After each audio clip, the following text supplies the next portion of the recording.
Assalamualaikum warahmatullahi wabarakatuh. Perkenalkan, nama saya Vita Tiarawati. Saya dari kelas 2B Ekonomi Syariah, angkatan 2022.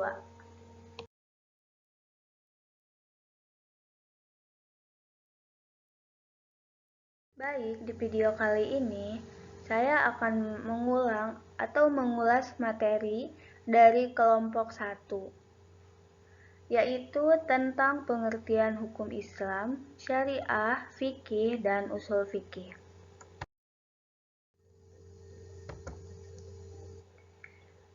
Di dalam Al-Quran, sebagai petunjuk dan pedoman bagi seluruh manusia dan syariat Islam yang datang kepada manusia.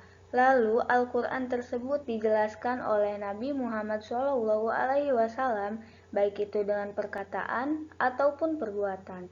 Dalam sebuah agama tentu harus ada ilmu yang mengatur tentang agama tersebut. Agama Islamlah salah satu. Nah, jadi agama Islam itu adalah agama yang sempurna serta ajaran-ajaran yang diwahyukan Tuhan kepada manusia. Di dalamnya terdapat banyak sekali ilmu-ilmu yang mengaturnya, seperti ilmu fikih. Di dalam ilmu fikih tersebut ada banyak bahasan-bahasan diantaranya mengenai hukum Islam syariah, usul fikih, serta dengan kaidah fikhiyah. Al-Quran dan hadis telah menjadi sumber hukum bagi umat Islam dalam menentukan hukum. Maka ada cara khusus dengan metodologi yang akan berperan dalam memahami hukum Islam dari petunjuk-petunjuknya itu, yakni ushul fikih. Di dalam pembahasan ini akan menyajikan beberapa kajian mengenai hukum Islam, syariah, fikih, dan usul fikih. Hukum Islam sendiri itu adalah peraturan berdasarkan wahyu Allah untuk kemaslahatan hamba-hambanya di dunia maupun di akhirat. Ilmu usul fikih dan ilmu fikih yaitu dua hal yang tidak dapat dipisahkan. Ilmu usul fikih seperti sebuah mesin yang menghasilkan sebuah produk, yaitu ilmu fikih. Ilmu fikih tidak mungkin ada jika tidak ada ilmu usul fikih. Oleh karena itu, pembahasan pada makalah ini mengenai hukum Islam.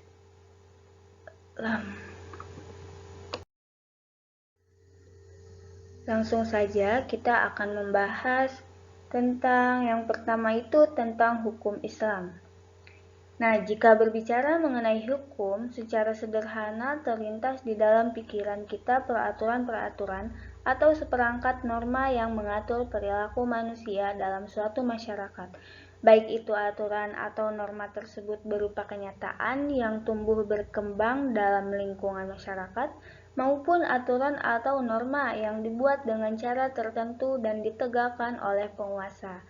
Bentuknya mungkin seperti hukum yang tidak tertulis seperti hukum adat, mungkin juga hukum tertulis dalam peraturan perundang-undangan seperti hukum barat.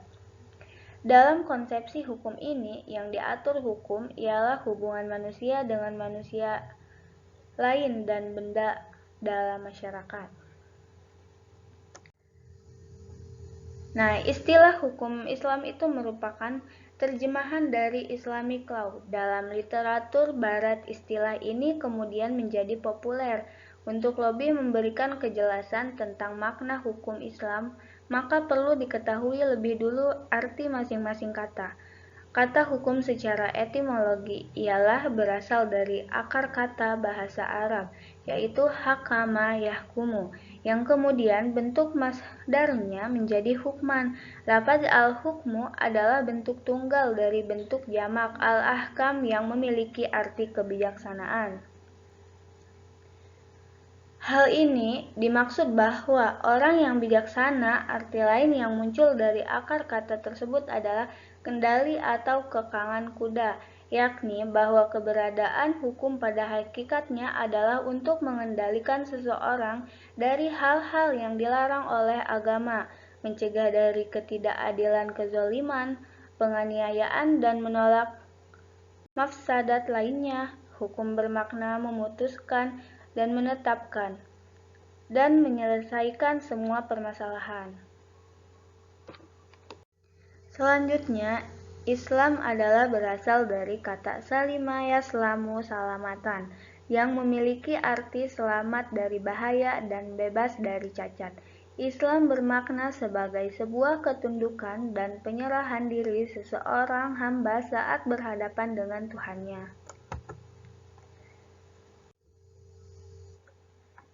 Nah, hukum Islam ini adalah hukum yang mengatur kehidupan manusia di dunia dalam rangka mencapai kebahagiaannya di dunia dan di akhirat.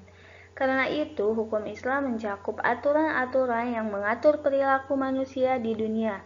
Hukum Islam mencakup semua aspek kehidupan manusia, baik sebagai individu maupun anggota masyarakat dan hubungan dengan diri sendiri, manusia lain, alam lingkungan maupun hubungannya dengan Tuhan. Tujuan hukum Islam itu secara umumnya yaitu sebagai ketetapan hukum Islam, kemaslahatan dunia dan akhirat, serta petunjuk ke jalan yang benar bagi manusia. Dengan kata lain, tujuan hukum Islam memiliki makna lain, yaitu bagi kemaslahatan hidup manusia, baik rohani ataupun jasmani, individual dan sosial. Sebelum lanjut ke pengertian syariah, ada prinsip dan asas-asas hukum Islam, dan hukum Islam juga mempunyai sumber, yaitu prinsip hukum Islam meliputi prinsip umum dan prinsip khusus. Prinsip umum ialah prinsip keseluruhan hukum Islam yang bersifat universal, sedangkan prinsip khusus ialah prinsip-prinsip setiap cabang hukum, seperti prinsip tauhid, keadilan, amar ma'ruf nahi mungkar, al-hurriyah atau kebebasan atau kemerdekaan. Al-musawah itu persamaan atau egalit, dan ta'awun itu tolong-menolong. Ada juga tasamuh itu ada toleransi. Nah, asas-asas hukum Islam itu seperti hukum yang lain memiliki asas sebagai sendi pokok dari hukum tersebut. Kekuatan suatu hukum seperti sukar mudahnya, hidup matinya, dapat diterima atau ditolak masyarakat bergantungan pada asas-asasnya. Demikian asas-asas hukum Islam mutlak dimiliki oleh hukum tersebut. Asas hukum Islam berasal dan bersumber dari Al-Quran dan hadis yang dikembangkan oleh akal pikiran orang yang memiliki syarat untuk ijtihad. Adapun yang dimaksud dengan asas hukum Islam termasuk ke dalam hukum tulisan, merupakan rangkuman pandangan para ahli tentang asas hukum Islam itu. Yang pertama itu ada meniadakan kepicikan, tidak memperbanyak beban, menempuh jalan penahanan, asas seiring dengan kemaslahatan manusia, dan asas mewujudkan keadilan. Selanjutnya yaitu sumber hukum Islam. Sumber hukum Islam itu ada Al-Quran, hadis, ijma, dan qiyas. Al-Quran itu bacaan, sedangkan menurut istilah itu kalamullah yang diturunkan kepada Nabi Muhammad SAW melalui malaikat Jibril secara berangsur-angsur. Al-Quran juga diturunkan sebagai pedoman dasar bagi manusia dalam menjalani kehidupan manusia dan menjalani kehidupan di dunia. Di dalam Al-Quran terdapat 3 macam hukum. Yang pertama ada hukum i'tiqadah, yang kedua ada hukum khulqiyah, yang ketiga ada hukum amaliyah. Yang kedua ada hadis. Hadis itu sumber hukum Islam yang kedua, yaitu hadis sebagai sunnah Rasulullah SAW. Isi hadis itu sendiri juga perkataan atau ucapan Rasulullah SAW yang masih ada kaitannya dengan kehidupan manusia. Yang ketiga ada ijma. Ijma menurut bahasa Arab berarti kesepakatan atau kesependapatan terhadap suatu hal. Nah, menurut istilah, ijma itu adalah kesepakatan mujtahid umat Islam tentang hukum syara dari peristiwa yang terjadi setelah Rasulullah SAW meninggal dunia. Diperlukan pengangkatan seorang pengganti beliau yang dinamakan khalifah. Yang keempat itu ada kias.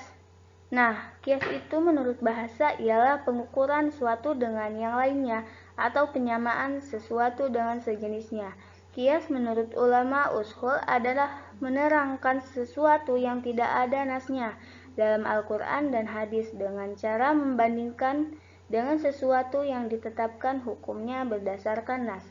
Mereka juga membuat definisi lain. Kias itu adalah menyamakan sesuatu yang tidak ada nas hukumnya dengan sesuatu yang tidak ada nas hukumnya karena adanya persamaan niat hukum.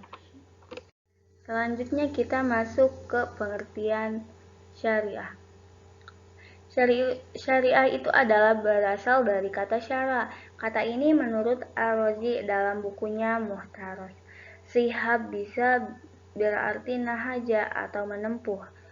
Audaha bisa juga menjelaskan dan bayan al-masalik bisa juga menunjukkan jalan. Sedangkan menurut Al-Jurjani, syariah bisa juga artinya mazhab dan trikah mustaqim atau jalan yang lurus.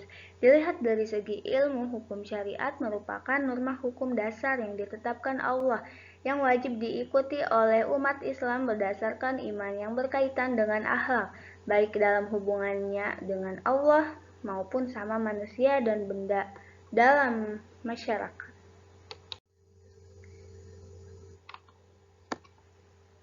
Nah, ini ada pengertian fikih. Fikih secara etimologis berasal dari kata fiqh, yang berarti mengetahui maksud sesuatu dan memahaminya dengan baik.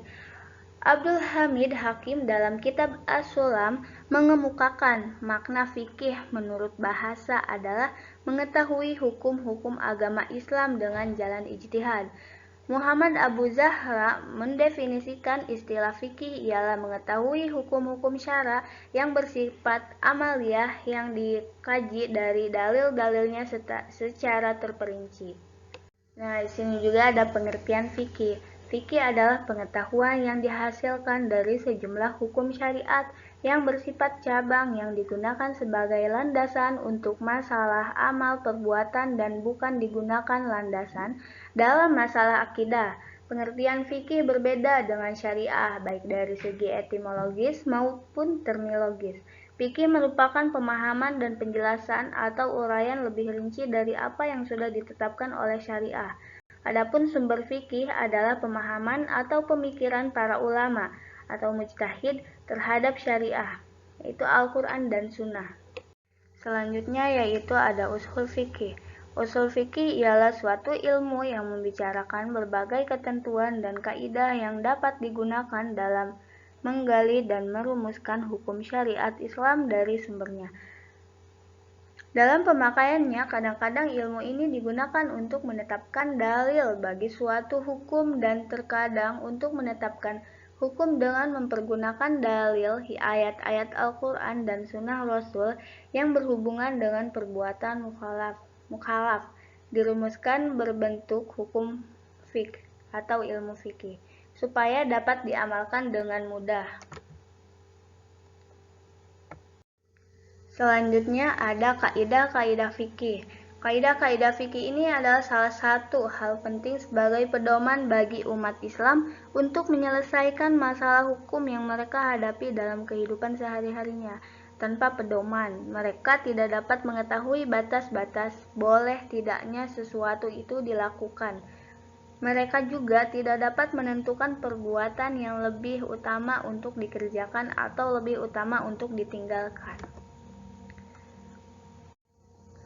Nah, di sini ada 5 kaidah umum dalam fikih. Yang pertama itu ada perkara tergantung tujuannya. Yang kedua itu ada keyakinan tidak bisa dihilangkan dengan keraguan. Yang ketiga ada kesempitan mendatangkan kelebihan. Yang keempat kemudaratan hendaknya dihilangkan. Dan yang terakhir ada adat atau kebiasaan bisa menjadi landasan umum.